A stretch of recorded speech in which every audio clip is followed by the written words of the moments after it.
Tonight we're going to try to make the pastelaya from Britt's Cooking. I don't have all the ingredients, so I'm having to change it up a little bit. We're going to start by cubing up some chicken thighs. This is about 2 pounds.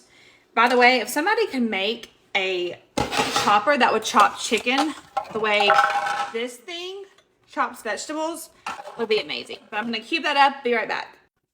The amount of time it took me to cube up this chicken is absolutely ridiculous. So we're going to season the chicken with some garlic powder. That was actually onion powder.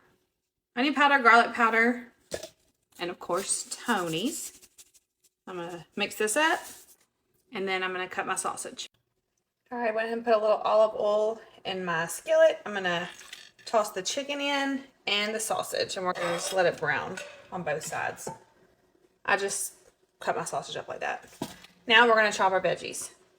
So I'm using these 3 and an onion. She had celery and a couple peppers. I don't have celery, so we're just using what we got. My meat's, I think, done. So I'm going to go ahead and pull it out. Maybe not all the way done, but done enough. I'm going to pull it out and put it in a bowl, and then we're going to add the veggies to this pan. All right, my veggies are good and soft. It's probably been going about 7 or 8 minutes. So we're going to add a can of cream of chicken. She used 2 cans of the Dawn Fresh mushroom steak sauce, and I looked everywhere for it here. Nobody had it. So we're going to use a can of beefy mushroom, just 1 can, because these cans are bigger than those other ones. Excuse the junk in the background. All my kids' Valentine's stuff is on the table. Add a 32-ounce container of chicken broth.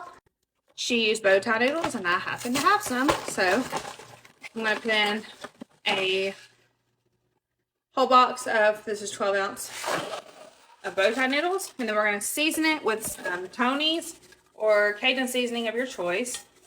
Some onion powder, garlic powder, and some garlic and herb. We're going to stir this up and add your meat back in.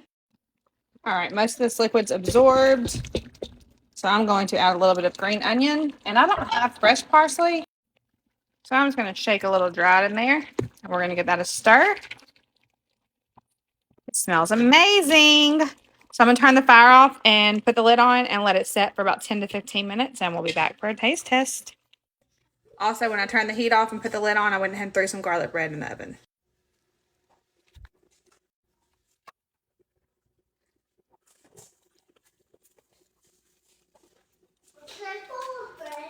It's restaurant quality, super easy, and pretty quick.